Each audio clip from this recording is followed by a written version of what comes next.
Kasi 3 days na daw po siya nakadetain doon.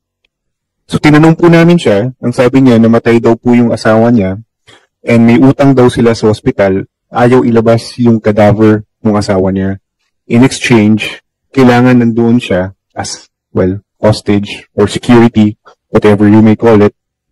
So nilabas po yung cadaver, nandoon po siya for 3 days, hindi po siya binibigyan ng tubig, pagkain, nandoon lang po siya sa waiting area, may nakabantay na security guard sa kanya to ensure that she will not escape. On the 3rd day, hindi na po niya makayanan dahil nasa isip niya na nakalamay yung bangkay ng asawa niya habang siya nandun lang sa hospital. So tumakas po siya using the fire exit. Pumunta po siya sa City Hall, humingi po siya ng financial assistance. But when we knew about her story, kumuha na po agad kami ng mga CCTV footages sa evidence.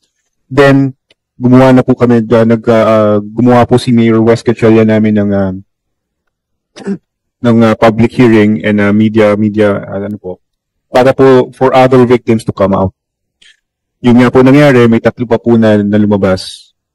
The second victim, way back 2017, nanganak po siya sa Ace Medical Center. Hindi po sapat ang pambayad niya sa hospital. Ang ginawa naman po, yung sanggol po mismo ang dinetain sa hospital. The newborn baby was detained in the hospital for 40 days, Your Honor. 40 days. Umabot po ng pagkakataon na nag-aambaga na lang po yung mga nurses doon para pambili ng gatas ng bata. The mother was even told kung gusto mo mag-janitress ka na lang dito, yung sweldo mo ay yung pambabayad mo sa hospital. That was for 40 days, Your Honor. Hindi rin po pinigyan ng birth certificate yung bata. The third victim that we interviewed, she was detained for 18 days. Hindi rin po sapat ang pambayad sa hospital, nandun lang po siya sa kwarto, hindi pinapalabas. The fourth victim was only for 5 hours kasi humingi na po siya ng police assistance kaya pinalabas na po siya agad. The lessons we learned here, Your Honor, we filed criminal cases for serious illegal detention for the 3 cases and slight illegal detention for the 4th case. We also filed the administrative complaint with the DOH and with the Commission on Human Rights. What we learned in these 4 cases are first, the national law, RA 9439, only extends to wards and charity beds. Second, it does not cover, the national law only covers the patients themselves, not the relatives, not the cadavers. As in the first case, ang didetain po dito is the wife of the deceased patient. Yung sa pangalawa naman po, yung sanggol naman. And hindi po nako-cover ang birth and death certificates. Hostage po ang death and birth certificates para po security, in the form of security for payment. So yun po yung 3 observations namin. Hindi only for public wards, hindi po extended ang coverage ng protection to the patient's representatives or patient's relatives. And third, hindi po covered ang birth and death certificates. So what we did in response to this information, the City Council of Valenzuela City enacted a city ordinance prohibiting the detention of patients, detention of cadavers, and non-issuance of birth and death certificates. This ordinance, city ordinance, was enacted May 2024 and became effective in July 2024, Your Honor. We met with the owners of the hospitals in Valenzuela City, explained to them the coverage of the city ordinance, and they understood it, Your Honor. So far, well, meron po kami natatanggap na cases of detention, but after sending them demand letters as required under our local ordinance, pinapalabas naman po sila. So, in our experience, the city ordinance is an effective deterrence against detention of patients, Your Honor. Maraming salamat, Councilor De La Cruz, and that's an incentive for us to pass the law para nationally pwedeng maging deterrence din yung ganitong batas sa ganyang mga practices, horrific practices, tulad ng naging positive effect no ng ordinance sa inyong syudad. Yes, Senator Erwin. I'm sorry, Madam Chair. I just have a quick question for the Department of Health. Do we have a representative from the Department of Health here? ASEC, do you have like emergency or hotline numbers so that these patients can call up? Like, dinidetain po kami dito, DOH, kasi wala kaming pambayad. Do you have such numbers po na posted po sa mga hospitals natin, whether private or public? Para dalawa po ang purpose noon. To inform the hospitals po na we have a law like this, na bawal po kayo detain ng mga tao, pasyente. Pangalawa, para may masumbungan talaga yung tao. Meron po ba ang inyong kagawaran na ganito po mga hotlines nationwide? Madam Chair, Your Honor, we have what we call a Subungan Board. However, we are currently inundating several hospitals about this so that the public will be informed. I agree, Your Honor, that we need to inform the public about this, so that they can the horrific story that was said before this committee will not happen again, Your Honor. Kasi Madam Chair, follow up na lang po. I'm sorry. With that po, pag tumawag yung tao sa inyong hotline, mabigyan din ng advice. Bakit wala po kayo pambayad? Punta po kayo sa SWAT dyan, punta po kayo sa DSWD, then you can get advice para kahit papano makapag-raise sila ng pera kung walang-wala talaga, DSWD, may maifip sila na mahihingan. Kahit papano, Madam Chair, may pambayad, di ba? May pang-down. Tapos gumawa na lang ng promissory na babayaran po namin. Actually, Madam Chair, biktima po ako niyan eh. Dati pa po, nung ako'y reporter, kasi may nanganak po si Sir yan. Pagkatapos po, hindi nakapagbayad. Ako po yung garantor. Wala pa bayad, dinimanda po ako ng hospital. But anyway, ang punto ko lamang po dito, Madam Chair, Department of Health, ASEC, sana mayroon po tayong ganoon para ma-advisean din yung pasyente kung saan sila kukuha, kung saan sila lalapit, at para makontak po ninyong ospital, tulungan na ninyo yan, na merong maipip naman, makuha, merong AX naman, para makalabas na yan. Kasi labag po sa batas ito. Then you can advise these people, ASEC. Yes, Yusek, Emmy, Liza. Good afternoon, Madam Chair. Good afternoon, Senator Tulfo.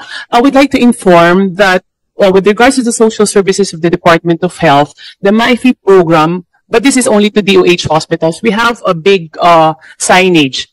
The MyFi is anytime assistance. We have a hotline number there that is being held by our medical assistance people in the Department of Health. So meron po tayong nakapost to all DOH hospitals po, para po aware din po ang mga pasyente na meron pong pupuntahan sa department or may tatawagan po. Kasi Madam Chair, ang alam ko yung ACE Hospital, tumatanggap po ng MyFi po yun. At saka iba pa pong private hospitals. Even St. Luke's na ngayon na Madam Chair, tumatanggap na po ng MyFi. Thank you, Madam Chair. Salamat, Sen. Erwin. Salamat po. So at least nakikita rin po kung paano pwedeng i-close yung current gaps and possibly reflect in the law na yun na nga, yung MyFi di tulad nung una ay na-expand rin pati sa mga private hospitals. And salamat din kay ASEC sa Kilabon for mentioning the sumbungan boards. Yun po yung isang mekanismong nilikha sa ilalim ng Anti-Hospital Deposit Law. Pero pati nung nakaraang hearing nitong komite, nababanggit na baka kailangan palawakin ang coverage ng sumbungan board para if all else fails, pwedeng magsumbong talaga yung pasyente o yung pamilya niya sa Department of Health for the proper corrective actions to be taken. Could I ask, before turning to the patients' organizations, sino nga po dito yung taga-PSA? Yes, sir. Mr. Cerezo, meron po bang data ang PSA kung ilan ba yung mga Pilipinong pasyente o mga more precisely, may statistics ba sa hospital admissions or incidents related sa hospital detention na due to unpaid bills? Madam, good afternoon. Unfortunately, we do not have that kind of data. We only have the general population on the senior citizens. Those, I think, are administrative data that can best be provided by the hospitals and or the appropriate bureau of the DOH. Thank you, Madam Chair. Salamat, sir. So, even in terms of health status, may data ba ang PSA or wala rin po? Unfortunately, wala rin po, Madam Chair. Thank you.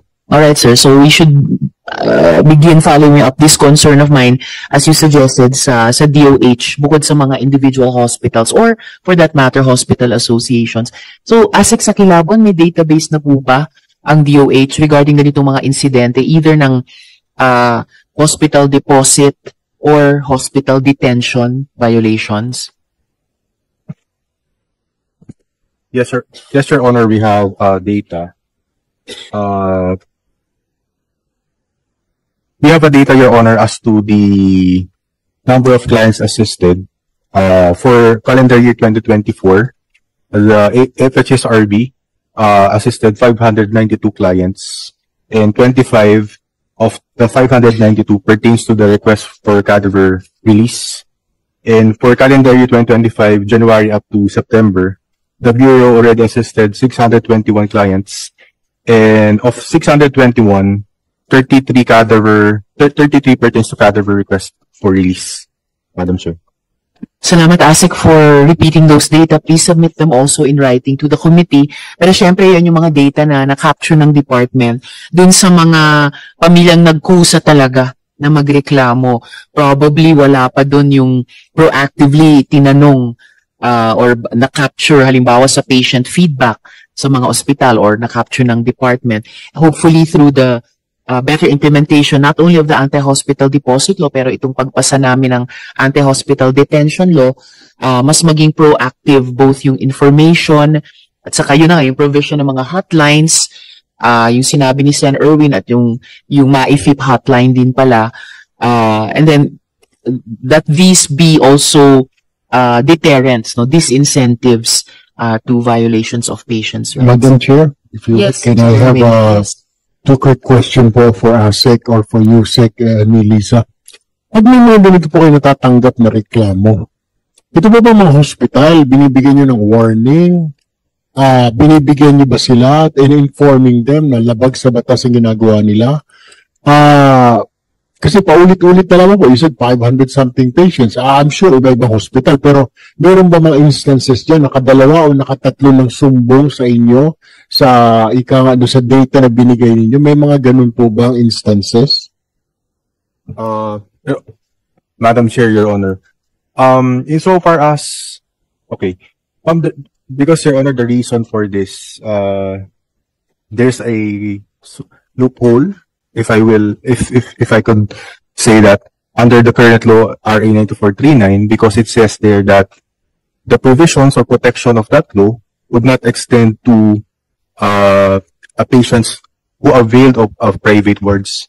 So, Madam Chair, Your Honor, those numbers would likely work. We're sure that those pertains to people who availed of the private accommodation, Your Honor, because the law does not cover them.